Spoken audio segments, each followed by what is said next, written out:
Assalamualaikum warahmatullahi wabarakatuh. Kembali lagi di channel Bobbyfu41. Dalam kesempatan kali ini saya akan buat konten tune up Satria Fu 250cc, sekalian menjelaskan cara lepas balancer. Jadi lepas balancer itu tidak asal dilepas.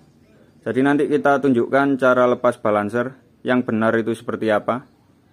Caranya bagaimana nanti kita jelaskan secara lengkap, rinci dan detail. Sekalian nanti kita jawab mitos atau fakta lepas balancer bikin power ngedrop. Karena banyak yang berpengalaman, banyak yang bilang lepas balancer powernya hilang, lepas balancer bikin ngedrop. Nanti kita jawab ya lewat konten kali ini, tune up Satria Fu 250cc. Balancernya nanti kita lepas. Terus nanti kita lihat hasilnya, powernya ngedrop atau tidak. Juga menjawab pertanyaan mitos atau fakta Satria Fu lepas balancer bikin getar ya. Nanti kita lihat hasilnya. Soal powernya ngedrop atau tidak, terus untuk hasilnya getar atau tidak, nanti biar hasil yang menjawab ya. Nanti juga kita jelaskan nilai plus minus lepas balancer itu apa, kenapa kok dilepas, tujuannya apa, nilai plus minusnya masing-masing kita jelaskan. Kalau pakai nilai plus minusnya apa, kalau dilepas nilai plus minusnya apa, nanti kita jelaskan. Sekalian tujuannya lepas itu apa, nanti kita bahas intinya. Seperti biasa kita ulas secara lengkap, rinci dan detail. Jadi simak terus videonya, jangan kebanyakan di skip biar tidak gagal paham. Lanjut kita bongkar ya. Untuk speknya ini stroke standar piston 72. Untuk speknya sudah 200cc, nanti kita bongkar. Kita ganti krek as ya. Untuk krek asnya ini sudah kita stroke up langkah 60.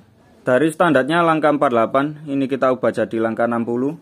Dan sudah kita sesuaikan ya. Untuk ayunannya sudah buat non balancer intinya.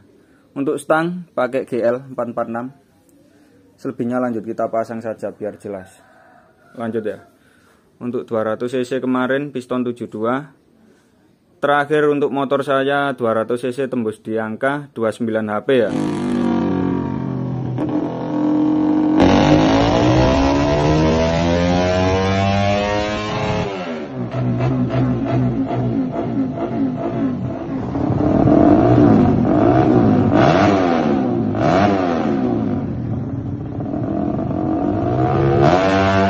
Untuk torsinya 25. Nanti ganti krek as, terus kita sesuaikan, kita buat 250cc. Untuk tenaganya jadi berapa, torsinya jadi berapa, terus motornya jadi getar atau tidak, selebihnya simak terus ya. Kemarin untuk pertanyaan Satria Fu bore up, apakah wajib ganti stang piston, sudah kita jelaskan ya di konten Satria Fu bore up 68V2. Jadi bore up 68 versi kompresi agak tinggi ya, hampir 14 kompresinya. Di situ kita jelaskan Satria Fu bore up itu sebenarnya perlu ganti stang piston atau tidak. Selebihnya kalian tonton saja, kalian simak. Lanjut kita bongkar. Kita ganti krek as. Lanjut. A few moments later. Oke lanjut. Sudah selesai kita bongkar. Sudah selesai kita cuci bersih. Kita vapor blasting juga. Untuk bearing tetap tidak kita ganti baru. Bearing rasionya aman. Untuk bearing balancer mengingatkan, karena tidak pakai balancer, bearing balancer jangan dipasang ya. Saya pernah nemuin Satria Fu tidak pakai balancer, sudah modif krek asnya non balancer, tapi bearingnya dipasang. Alhasil bearingnya lepas. Bearingnya lepas, terus saat mesin nyala itu bunyi kayak dentuman keras. Tiba-tiba bunyi jedak jedak jedak. Ternyata putaran kruk as itu seperti ingin menggilas bearing yang masuk kruk as saat kruk as berputar. Jadi untung crankcase-nya nggak pecah. Saya pernah nemuin. Jadi kalau sudah nggak pakai balancer, non balancer ya, bearing balancernya lepas saja, jangan dipasang ya. Untuk bearing kruk as tetap nggak mungkin nggak pakai bearing kruk as. Bearing rasio juga. Intinya nggak pakai balancer ya udah, bearing balancer lepas saja. Lanjut kita rakit. Untuk crankcase-nya ini kita vapor blasting. Keracunan kemarin project saya ya yang bore up stroke up. Satria Fu Abu Nawas kemarin kan nggak wanteng mesinnya di vapor blasting. Jadi ini saya ikut-ikutan vapor blasting, dan bersih banget, kelihatan ganteng ya. Untuk bearingnya tetap saja bearing rasio, baru berapa tahun pemakaian ya, jadi nggak usah ganti. Bearing kruk asnya juga. Lanjut, untuk as kruk ini agak kelihatan karat tapi sebenarnya enggak ya, ini sudah dibersihkan. Lanjut kita pasang. Oke lanjut. Jadi sedikit penampakan titik mati as kruk standar dealer Satriafu. Ini mumpung ada mesin yang masih segel atau masih standar dealer, belum pernah dibongkar atau dibelah, kita tunjukkan ayunan dan titik mati standarnya. Sebelum kita lepas balancer, kita harus tahu ayunan dan titik mati standarnya dulu. Ini tadi sudah dinolkan, terus kita lepas blok sama pistonnya, terus kita tunjukkan ya titik mati atau ayunan kruk as standar dealer. Lanjut kita tunjukkan. Oke lanjut, untuk blok dan piston sudah kita lepas. Itu tadi kita pasang buat ngenulkan busurnya ini ya. Dan usahakan untuk mesin terpasang dek motor, karena ini mesin, posisi mesin sangat berpengaruh ya pada titik mati. Nanti kalau ditaruh dek pedok langsung nggak ketemu, atau misal ditaruh bawah atau apa nggak ketemu. Jadi harus dipasang dek motor kalau ngecek titik mati as kruk. Bahkan ban saja kalau diganti kucil kan nanti motornya jadi jentit. Lah nanti pengaruh dek titik mati. Intinya titik mati ini kalau ngecek harus posisi standar ya. Mesinnya terpasang dek motor. Lanjut kita tunjukkan ya untuk titik mati kruk as standar dealer Satriafu beserta ayunannya. Kita nyalakan flashnya. Oke lanjut, kita videokan untuk ayunannya. Untuk mesin ini sudah dilepas semua ya, baik magnet, blockhead sama kopling. Jadi ini tinggal mesin tengahnya saja. Lanjut kita ayun untuk standarnya. Nah dia ada ayunan, dia selalu berhenti di satu titik ya, sekitar 5-10 derajat.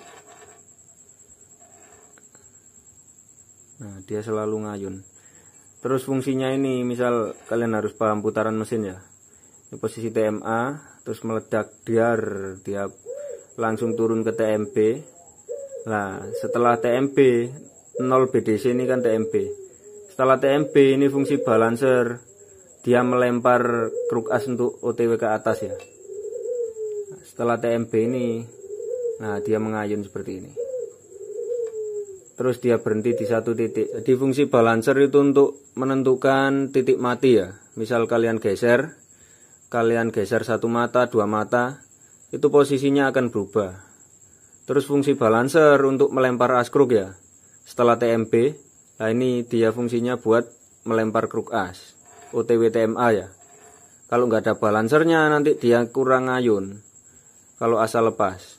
Jadi setelah TMB, nah ini nanti dia kurang ngayun karena nggak ada balancernya. Kecuali kruk asnya sudah dimodif ya, nggak asal lepas. Nanti kita tunjukkan cara lepas yang benar. Jadi pahami dulu sebelum melepas balancer, pahami standarnya kayak gimana, baru kalian lakukan modifikasi. Intinya kalian pahami dulu lah standarnya. Mau modif noken, bore up, modif as kruk, intinya cek dulu standarnya kayak gimana. Selama nggak jauh dari standarnya, pasti aman. Misal bore up, berat pistonnya jangan sampai jauh dari standarnya. Misal modif noken, jangan sampai profilnya itu terlalu jauh dari standarnya. Misal modif as kruk, kalau bisa ayunannya seperti standar. Jadi cek dulu standarnya kayak gimana. Lanjut.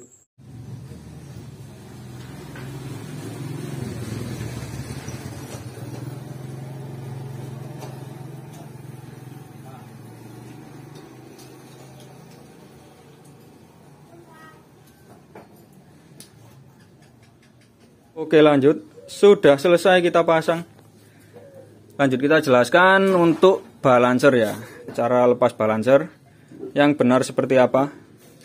Di video sebelumnya sudah saya kasih gambaran di motor standar dealer ya, titik mati as kruk standar dealer beserta ayunannya. Lanjut kita kasih contoh untuk kruk asnya yang sudah kita modif. Stroke up tambah daging sama kita rubah balance-nya sudah kita sesuaikan untuk non balancer ya. Lanjut kita jelaskan. Yang pertama untuk yang ringan dulu ya. Bearingnya tadi sudah saya jelaskan. Bearingnya dilepas ya. Kalau balancer dilepas, bearing jangan dipasang. Terus untuk gear balancernya ini terpasang ya. Sekalipun balancer dilepas, gear balancer yang ini tetap dipasang. Karena kalau nggak dipasang, nanti askruknya bisa lari kanan kiri. Jadi ini ada perhitungannya. Gear balancer ini ikut hitungan. Ya, ini tetap terpasang. Ikut hitungan ketebalan krek as. Ini tadi sudah kita nolkan. Untuk TMA piston, titik tertingginya dengan busur ini sudah kita nolkan, sudah sinkron. Nah, ini posisinya kalian harus paham ya. Saya ulangi ya, di video sebelumnya sudah saya jelaskan. Nah, ini posisinya kalian harus paham. Kena ledakan turun, nah setelah TMB, nah ini fungsinya balancer kan melempar krek as, ngayun lah. Kalau dilepas, tetap gimana caranya? Walau tanpa balancer dia bisa ngayun ya. Tetap kembalikan fungsinya seperti standar. Jadi misal standarnya titik mati 5-10 derajat. Terus setelah TMB itu ada daya ayun ngelempar ke atas. Nah, kembalikan saja seperti semula. Udah intinya seperti itu. Kalian tambah daging balan miring atau kalian bor-bor bagian tertentu. Intinya ayunannya kalian buat seperti standar, tetap seperti standar. Kalau asal kalian lepas, kalian cuma lepas balancernya tapi nggak sekalian modif krek asnya, cuma lepas balancer gitu aja. Ya nanti dia mundur jauh terus tidak mepet ke TMA, nggak enak nanti motornya nggak enak. Sama nanti pas TMB dia nggak bisa ngayun ya, nggak bisa ngayun kayak ada balancernya kan bisa ngayun. Habis TMB bisa ngayun nyut sampai TMA. Nah kalau nggak ada balancernya, terus kruk asnya nggak dimodif, cuma asal lepas, ya nggak ada daya ayunnya, nggak ada daya lemparnya buat lempar piston. Nah itu yang bikin ngedrop. Jadi mitos atau fakta, lepas balancer bikin motor ngedrop, bikin power hilang. Ya fakta kalau asal lepas, kalau cuma dilepas balancernya, terus nggak dimodif kruk asnya, ya powernya hilang, fakta bukan mitos. Tapi kalau kruk asnya dimodif, paham ilmunya, ya mitos, tetap power, tetap enak. Jadi nggak ngempos, selebihnya biar hasil yang menjawab ya. Nanti kita pasang, yang pasti kita dyno test. Kita lihat hasilnya, powernya seperti apa. Untuk mitos atau fakta, lepas balancer, bikin power drop, sudah saya jawab ya. Bisa mitos, bisa fakta. Mitos kalau paham ilmunya ya kruk asnya dimodif. Fakta kalau asal lepas. Lanjut untuk nilai plus minus. Buat yang tanya, Mas nilai plus minus lepas balancer apa? Nilai plusnya terhindar dari resiko jebol ya. Jebol dari balancer. Yang dimaksud jebol dari balancer. Resiko dari balancer hilang. Resiko dari yang lain yang pastinya tetap ada. Jadi resiko dari balancer itu apa? Ya kalau cc-nya sudah 250 ya. Tenaganya sudah besar. Standarnya 13 daya kuda. Lah nanti jadi 38 daya kuda. Tenaganya 3 kali lipat. Terus untuk torsinya misal standarnya 11 Nm. Nanti jadi 30 Nm. Kan tenaganya itu hentakannya jadi 3 kali lipat. Kalau ada balancernya, resikonya balancer bisa putus, bisa rompal. Otomatis apa ya? Crankcase-nya pecah. Resikonya jebol. Itu nilai minusnya ya kalau pakai balancer. Pasang balancer ndek cc tinggi, resikonya ambyar. Nilai minus. Nah kalau nilai plusnya, motor lebih stabil. Tidak bisa dipungkiri lur, lepas balancer ini betul nilai plusnya kan terhindar dari jebol, saya ulangi ya. Tapi nilai minusnya, motor jadi getar. Jadi kayak motor GL, Mega Pro, Tiger, itu kan motornya tanpa balancer. Memang nggak ada resiko balancer rompal, tapi motornya agak getar. Jadi mitos atau fakta Satria Full lepas balancer bikin getar?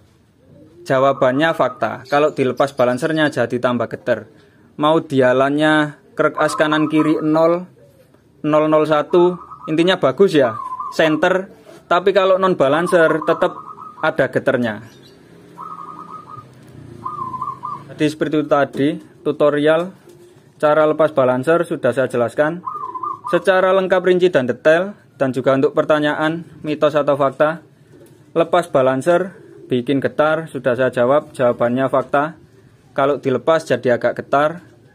Terus nilai plus minus pakai dan nggak pakai balancer apa saja, sudah saya jelaskan. Kalau pakai motornya lebih stabil, tapi resikonya itu tadi, resikonya balancer protol. Kalau dilepas, resiko balancer protol nggak ada, tapi jadi agak getar. Untuk powernya kurang lebih sama saja. Nanti karakternya tergantung noken as, kompresi, dan lain-lain ya. Oke, lanjut, sudah selesai. Selebihnya untuk hasilnya kita lanjut dek part 2, nantikan saja. Sekian, terima kasih sudah menonton videonya. Jangan lupa dibantu like, komen, dan subscribe. Sampai jumpa di video atau konten selanjutnya. Mohon maaf jika ada salah kata dalam penyampaian. Ada baiknya silakan diambil, misal ada buruknya silakan dibuang. Salam dari saya, Bobifu 41 Channel. Semoga ilmu, pengalaman, dan wawasan yang saya sampaikan mengenai balancer untuk pembahasan kali ini semoga bermanfaat ya. Lanjut. Selebihnya barangkali ada yang perlu ditanyakan. Misal masih bingung, ada yang ingin ditanyakan, silahkan tinggalkan di kolom komentar ya. Silahkan bertanya di kolom komentar, insya Allah saya jawab. Sedikit tambahan, ada yang lupa belum saya sampaikan, padahal sangat penting ya, yakni tentang cara menyesuaikan ayunan krek as, menyesuaikan titik mati. Itu harus posisi terpasang dek motor ya, dek rangkanya. Karena apa? Karena posisi mesin ini, misal agak naik apa agak turun, itu pengaruh ya, pengaruh pada ayunan dan titik mati. Jadi nggak bisa disesuaikan dek bawah atau dek mana asal, nggak bisa. Nyesuaikannya harus dek rangka, harus naik ke motornya. Juga misal disesuaikan dek posisi ban besar, posisinya motor lurus. Lah kalau dipasang dek ban kecil terus depan dipendekkan, posisinya jadi nungging, nggak bisa ya. Jadi nggak bisa ya, kurang pas nanti agak berubah. Jadi untuk posisi menyesuaikan titik mati dan ayunan krek as harus dipasang dek crankcase. Terus crankcase-nya pasang dek rangka. Jadi seperti itu saja tambahnya. Semoga bermanfaat. Untuk part 2-nya nantikan saja. Biar bisa rutin upload seminggu sekali ya. Jadi tak buat part 1, 2 saja. Nanti kalau dibuat dirangkum jadi satu, nanti lama nggak upload. Bisa 2 minggu, 3 minggu baru upload. Dan durasinya kepanjangan ya, jadi tak buat part saja. Lanjut. Saran dari teman-teman semuanya, buat part aja mas, biar bisa rutin upload seminggu sekali, syukur-syukur. Saran diterima. Siap. Lanjut.